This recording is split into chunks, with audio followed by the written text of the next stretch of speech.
कश्मीर के पहलगाम के बैसारन घाटी में 26 हिंदुओं को उनकी पहचान पूछकर मारने के बाद भारत सरकार की तरफ से कड़े जवाब का इंतजार सबको है। जवाब की शुरुआत सिंधु जल समझौते को रद्द करने के साथ हो चुकी है। साल 1960 में सिंधु जल समझौता हुआ था। सिंधु और सहायक नदियों को पाकिस्तान की लाइफलाइन कहा जाता है।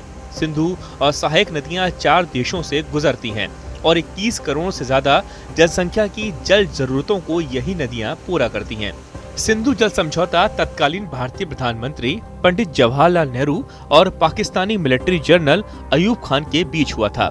साल 1960 में भारत और पाकिस्तान के बीच सिंधु घाटी को 6 नदियों में विभाजित करते हुए इस समझौते पर हस्ताक्षर किए गए थे। पूर्वी नदियों पर भारत का अधिकार है, जबकि पश्चिमी नदियों को पाकिस्तान के अधिकार में दे दिया गया। इस समझौते की मध्यस्थता विश्व बैंक ने की थी। सिंधु जल संधि के तहत भारत को सिंधु और उसकी सहायक नदियों से 19.5% पानी मिलता है। पाकिस्तान को करीब 80% पानी मिलता है। भारत अपने हिस्से से भी करीब 90% पानी ही उपयोग करता है। हालांकि पाकिस्तान से आजादी के बाद से ही पानी को लेकर विवाद शुरू हो गया था। साल 1948 में भी भारत ने पाकिस्तान जाने वाले पानी को रोक दिया, जिससे पाकिस्तान में दिक्कत शुरू हो गई। उसके बाद विश्व बैंक की मध्यस्थता से 19 सितंबर 1960 को भारत और पाकिस्तान के बीच जल पर समझौता हुआ। इसे ही 1960 की सिंधु जल संधि कहते हैं। हालांकि जानकार सिंधु जल समझौते को एक ऐतिहासिक भूल मानते रहे हैं। उनका कहना है कि भारत इस भूल को ठीक करे और समझौते में जरूरी संशोधन कर सिंधु और उसके सहायक नदियों का पानी सही मात्रा में आवंटित करे। पाकिस्तान रुक रुक कर भारत पर आतंकी हमला करता रहता है। ऐसे में खून और पानी एक साथ नहीं बह सकते।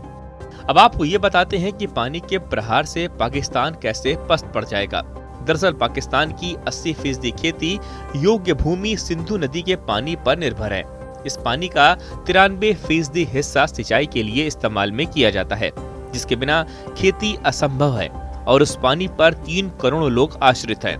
सिंधु और उसकी सहायक नदियों से पाकिस्तान के प्रमुख शहर कराची, लाहौर, मुल्तान निर्भर रहते हैं। पाकिस्तान के तरबेला और मंगला जैसे पावर प्रोजेक्ट इस नदी पर निर्भर रहते हैं। सिंधु जल समझौते के टूटने से ही पाकिस्तान में खाद्य उत्पादन में गिरावट आ सकती है, जिससे लाखों लोगों की खाद्य सुरक्षा को खतरा हो सकता है।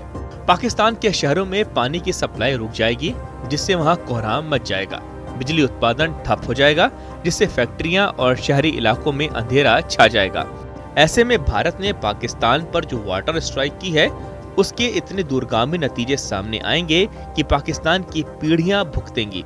जाहिर तौर पर पानी की कमी से किसानों की समस्याएं बढ़ेंगी, जिससे अशांति और राजनीतिक तनाव बढ़ सकते हैं। साफ तौर पर भारत का ये कदम पाकिस्तान की अर्थव्यवस्था और सामाजिक स्थिरता दोनों के लिए एक बड़ा झटका साबित हो सकता है।